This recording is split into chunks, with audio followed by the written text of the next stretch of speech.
Hello and welcome to another League of Legends video commentary. So I'm back from our little break that I'm sure a lot of you had. New Year's break, it was great. I went down to New Jersey and New York and watched the ball drop and all that stuff, so good times. And here we're back for another replay. I'm playing Xin Zhao again. I have a bunch of replays of Xin Zhao, so if you don't like Xin Zhao, you're going to be unhappy. And if you do, you're going to be like, yes, awesome, more Xin Zhao replays. Alright, let's just take a look at team comps to start out with. They have EZ plus Soraka are good at poking because Soraka can heal up people that get low, and EZ has a bunch of poke skills. Cho'Gath is good at like counter initiation, mainly because his he has to get in range for rupture, and it's a little easier to do that when people dive on your team.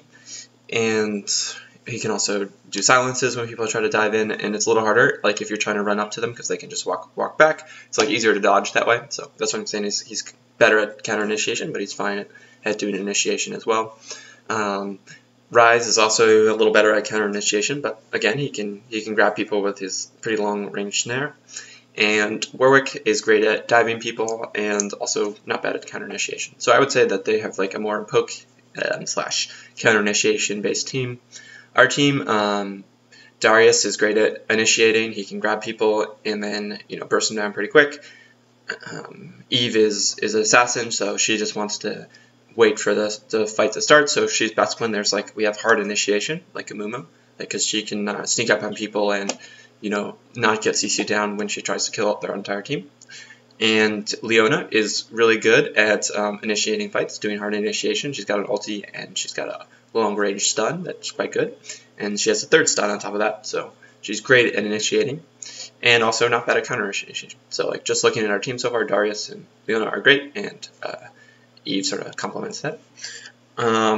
Misfortune, she's not that great at poking. She's a lot better at just trying to auto people down, and I'm pretty good at initiating. Not great. I don't have like very hard CC.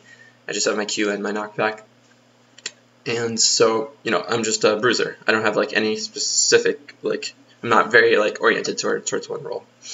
Alright, so I got my blue, as you saw there, and I got my wolves, and now I'm just trying to clear out the jungle. As far as people I can gank, let's just take a look at the lanes. This is certainly a possible gank. It looks like it's pushing slightly towards purple side, so it's a little harder to gank. But when Cho'Gath does stuff like that, then it makes it easier. So it's really going to depend. If Darius runs up and uses his Q a bunch, then it's going to push towards their tower. If Cho'Gath uses his silence or his rupture, then it's going to push back this way. So Darius is being pretty smart. He's just zoning, and he's not pushing the lane very hard. But it actually is pushing, so interesting. So yeah, this is not a gankable lane. Let's see, how about this? This is also pushing towards their tower, so very difficult to gank this lane. And we don't have any CC, so as far as lanes that would be easier to gank, Darius is definitely easier, because he's got a bunch of he can pull in Cho'Gath, And as far as this lane, it's pretty hard to gank EZ, so you guys should just keep that in mind. EZ can he's got 2 flashes basically that he can flash back and get kills that way. Oh, good job on them. They got a flash out, or sorry, heal out. As soon as I see this, I just make sure I get in here to secure the kill on EZ. Unfortunately, I flashed and didn't have enough move speed to take them out. Let's see, EZ had boots, so that's a pretty interesting choice. I don't think I like Stern boots on an AD carries. It's not the worst, but I don't like it that much. So I blew my flash, and I think we got both of their heals out. Oh yeah, he used Ignite and Flash, and Soraka's used everything, so that was pretty worth it. I don't think let's see, what have we used? We used her exhaust and his Flash, so that was probably, we came out ahead. This is obviously an easy lane to gank now. So again, I'm not going to come through this way, up through this river like this. I'm going to come around the back, and that's just to give me more more time to get on him. Here I'm just waiting for Rise to push up, and also to try to get last hits, so I'm just timing that. And we can't get the kill, and I shouldn't have tanked that tower shot, but we can definitely get the kill on Warwick because he's in the middle of our creep line. If I had my flash here, I wouldn't have died, but it's fine. I think we got his flash out there, so it was totally worth it. again, so like I burned my flash, and I don't think I needed to in this fight down here. So if I hadn't, then it would have just been better. But I make sure we secure the first blood. So that's what I was thinking. I was thinking I couldn't get away because Warwick is faster than me, which is true. But I should have, if I could have flashed out and then dive back in, I think it would have been a little bit better, just to make sure to get people to switch aggro, basically. Tasty water. Alright, so as far as first items, I like Madred's Razor a lot. It's just really good on auto attackers. I see what's going on here. They're diving, so I just make sure I orb walk, as you could see there. You know, that was auto attack, move, and that really made it easy to secure the kill on Soraka. Here, Misfortune really didn't need to do that. So you saw Misfortune was trying to bait or something, and it wasn't necessary. There's, you know, it's not the worst idea to bait, but like he just gave a kill for free there. And I'm just trying to make sure I get all the last hits here. I missed like 1 or 2 under the tower. That's fine. And I should have actually here again. I was talking about lane control. Either you want to push it really hard to get it so it's, you know, hits the enemy tower, or you want it to freeze it like here. So like the enemy team has a hard time laning. So that's what I'm trying to do. I'm trying to push it as hard as I can to deny CS and XP on the tower. So that was actually pretty good. Either one of those is fine, but you don't want to like sort of like kill a bunch of creeps and then stop like just trying to last hit. You gotta push it into the tower. I was checking for blue because if we could get that would be a really strong advantage, and I ward it. So warding blue early is very good idea. And here I'm suggesting that we dive the tower, and this is wrong. You shouldn't dive this tower, especially against an Easy and Soraka. If they pushed harder, so we could get it into the turret before they had that, then it's fine. If everyone has all their summoners up, it's okay to dive. But again, this is pretty risky. Eve comes down, and I didn't actually notice that she was coming down. I didn't realize I was tanking tower hits. I thought the minion line was still doing stuff, so I died there basically. But we still get the kill on Easy for basically 2 of us. So that's, you know, it's kind of worth it in that it's pushing to the tower, and you know, Ryze didn't push in or anything like that. So like it was worth it, but it shouldn't have been. Like that was a bad call on my part and bad execution on my part by tanking those turret hits. All right, so I've got my Wriggle's Lantern. Turn my Madreds into that good item. Speed this up a little bit, and it really lets you have control on dragons. So if you're gonna get the upgraded Wriggle's Lantern, really you have to understand that, you know, you're sacrificing gold towards other items, and you should really make sure you take advantage of Wriggle's Lantern to secure early dragons. So I'm just trying to make sure that Eve gets the kill there, and one way you can do that is you hit S, which means you stop auto attacking, so that way you can, you know, get it a little lower beforehand. Again, I'm going to come around this way instead of through this river, and I see that Ryze isn't doing anything, so I just ward this up, and I should have checked the red here. If I had, I definitely would have gotten a steal on that. It would have been a little risky because of Cho'Gath, but that's fine. And I'm just waiting for Evelyn to come in. I don't know why this guy is warding that way, but it's an easy kill.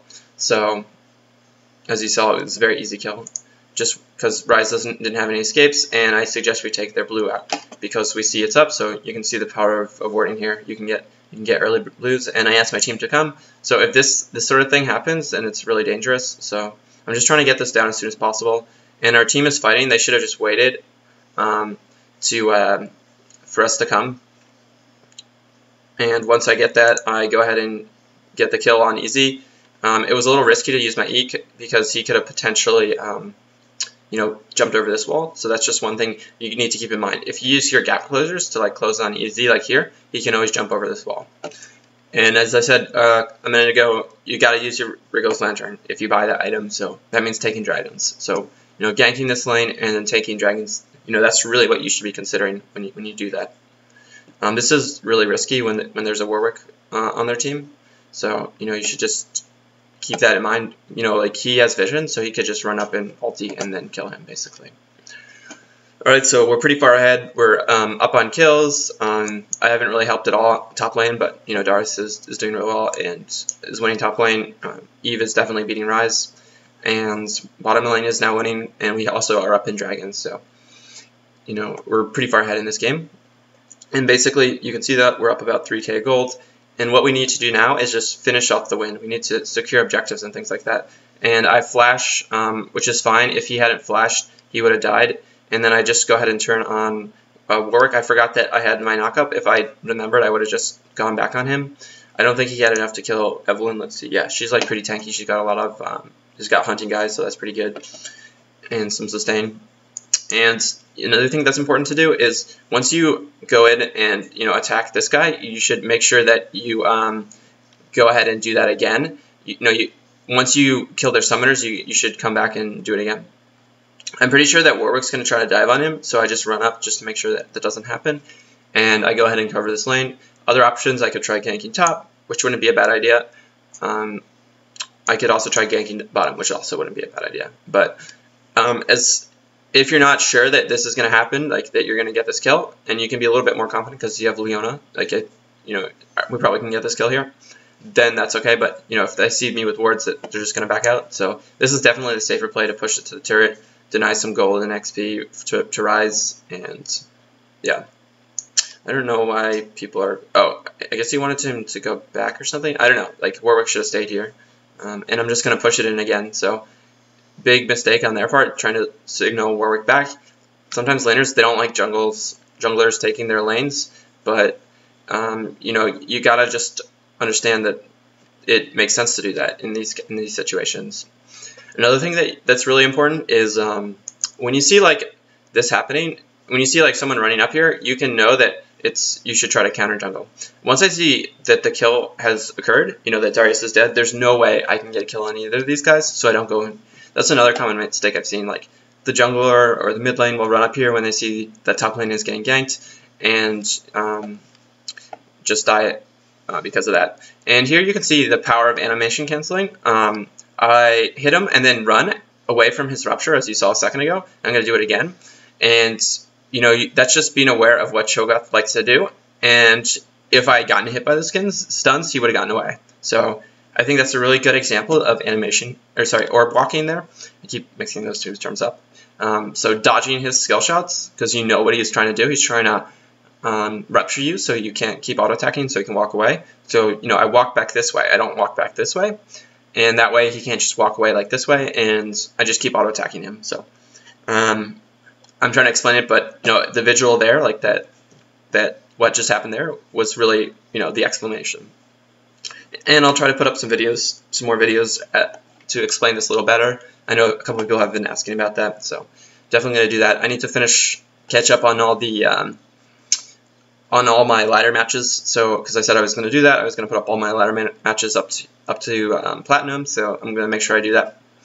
Another thing you should make sure you do is take these towers after you get a kill. There's no way you can contest it. It's a free tower, so you might as well do it. And we see Eve up here. If Cho'Gath overextends, which he probably will, we're gonna go ahead and get the kill. Unfortunately, he gets nervous, and you shouldn't just those are pretty obvious. Like you shouldn't take free damage, and a lot of times people do that when they don't like they feel like they're pretty high, but like you shouldn't just take free damage for no reason. Here we can definitely dive on the tower. I'm gonna let Darius go first because he does a lot. He's like more tanky.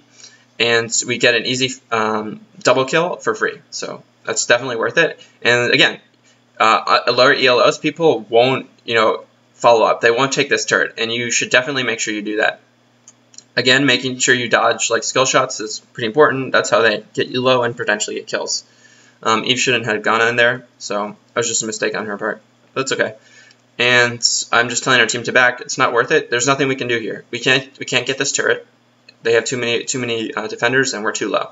So that's another thing. Don't try to get objectives where there's no way you can get them. Don't keep trying to, like, for instance, getting this turret. It's pretty difficult. If you're all low and 4 or 5 of them up, you're just not going to get this turret. And if you try to dive them, you're just going to die. So tell your team to back. It's just not going to happen. Another thing I should be doing is warding their buffs more. And evidently I should be warding them with purple wards because they're smart about that and they're putting purple wards. And then also taking their buffs. So not only should you ward them, you should definitely go right for them when they're up.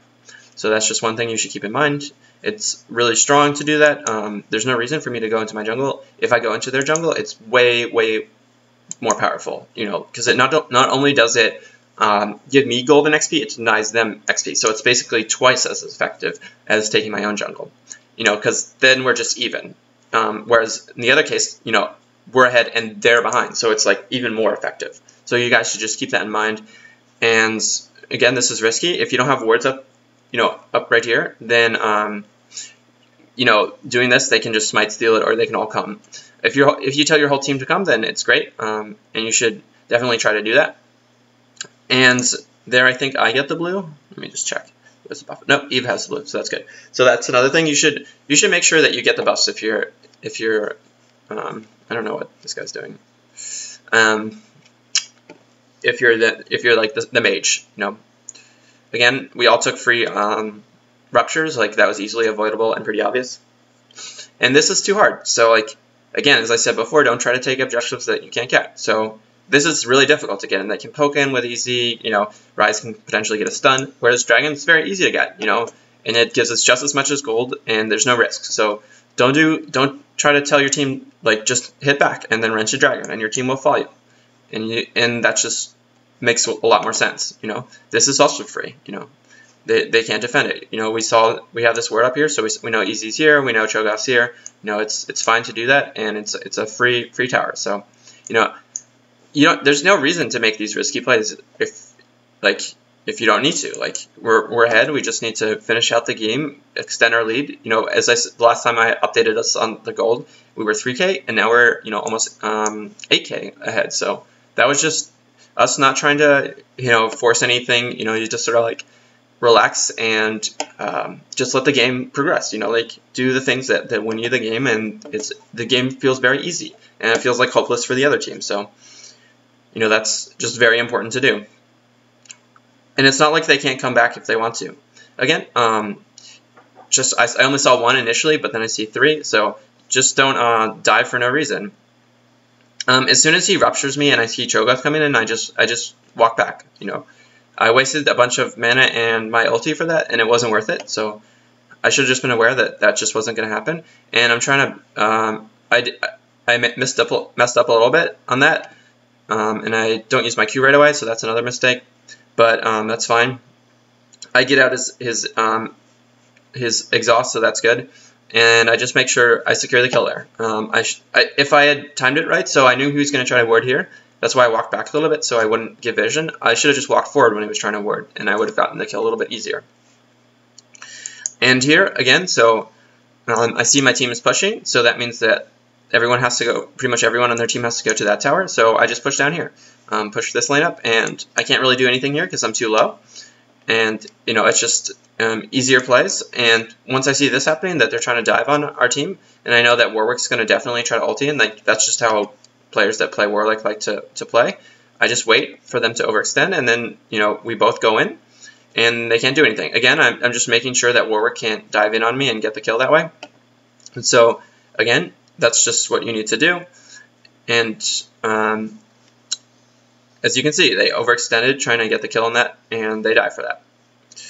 Right, so again, if you didn't realize what was happening, I didn't charge in right away. Sometimes you have to wait as the bruiser, and it's very difficult to know, like, when do I charge in and when do I don't. That's like one of the most difficult parts of playing the bruiser. When do I wait and when do I charge in?